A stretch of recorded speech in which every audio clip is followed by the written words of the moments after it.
Hello guys, welcome back to my YouTube channel. In this video I'm going to be discussing the relationship between the gold spot price in dollars and the United States Federal Reserve effective funds rate. So I've got a PowerPoint slide here that I'm going to use to present the information. So the Federal Reserve effective rate is a very good predictor of the gold price.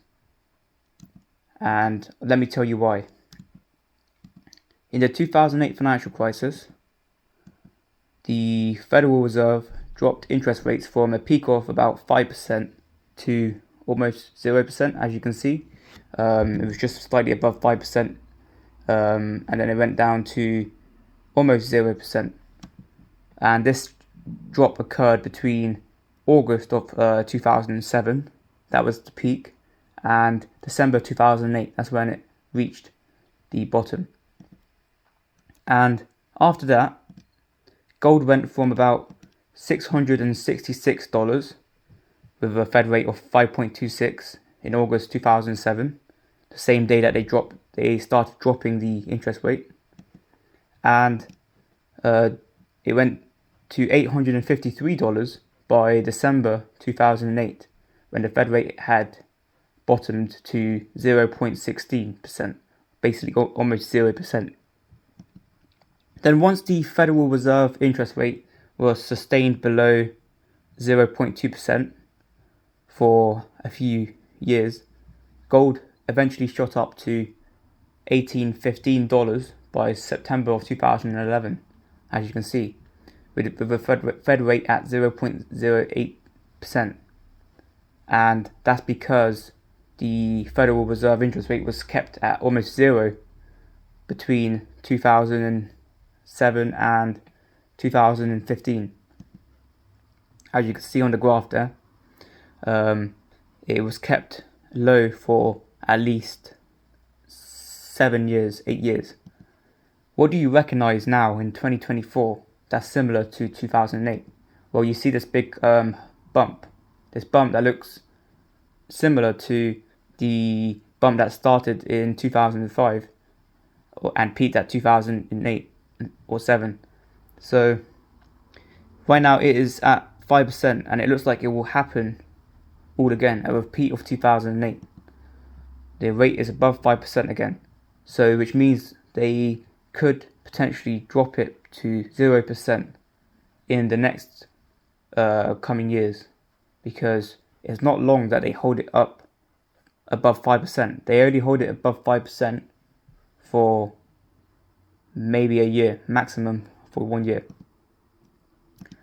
So if gold could go from $666 to $1,853 as a result of the Federal Reserve interest rate changing from 5% to 0%, and it's sustaining that rate at 0% for a few years, then gold can go from the current price of $2,344 today to $6,521 if the Fed did the same thing again. If the Federal Reserve dropped interest rates from 5% to 0% again in 2024. But it's important that this 0% rate is sustained until 3 years, just like they did in 2008. In 2008, it lasted from 2008 to 2011 at 0%, and that's the same time period that gold price went up. So if they drop it from 5% to 0% and maintain that rate for a few years, then we can expect the gold price to go up by a factor of the same multiplier as it did in 2008 between 2011. It went up 2.7 times from 666 to 1853. If it went up 2.7 times again, it would go from $2,344 to $6,521. And this could potentially happen over a period of 3 years, just as it did between 2008 and 2011, or roughly 4 years if you go back as far as 2007. That's 4 years.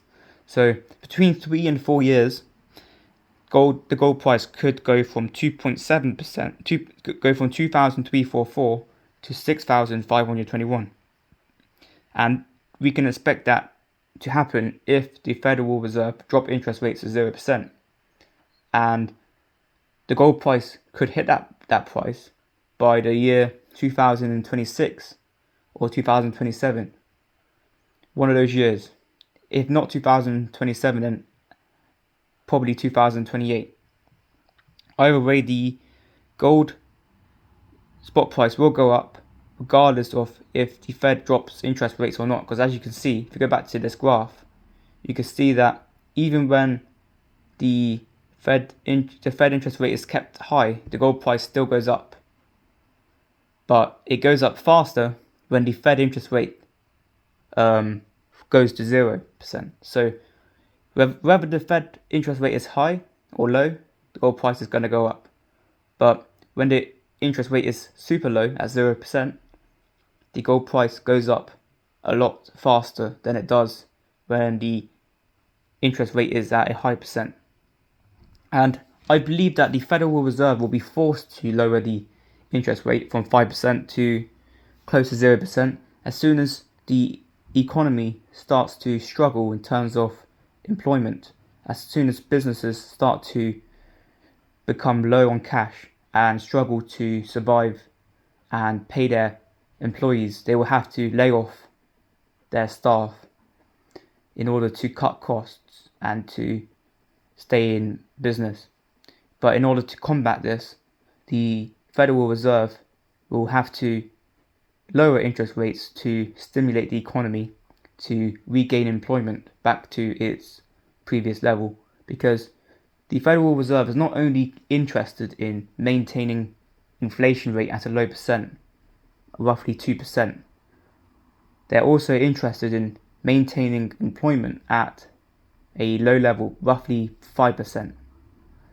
At the moment, inflation is going down, which means that the unemployment rate may be going up.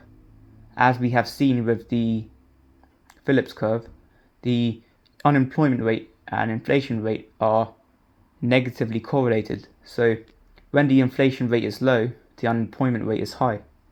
When the unemployment rate is low, the inflation rate is high. So right now the inflation rate is lowering, which means the unemployment rate may rise again, which means the economy may contract and GDP may drop. If this happens, then the Federal Reserve will be forced to lower interest rates to 0% and start quantitative easing again. After 3 years of quantitative tightening, as we can see from the graph, it went from 0% interest rates to above 5% in just the last 3 years. That is quantitative tightening in order to slow down inflation, which they have managed to do, but at the expense of the economy. So now they will have to use quantitative easing to stimulate the economy, which will force the gold price to go up, just as it did in the 2008 to 2011 period. So anyway guys, I hope you learned some interesting information from this video. Please hit the like button and the subscribe button, and I'll see you in the next video.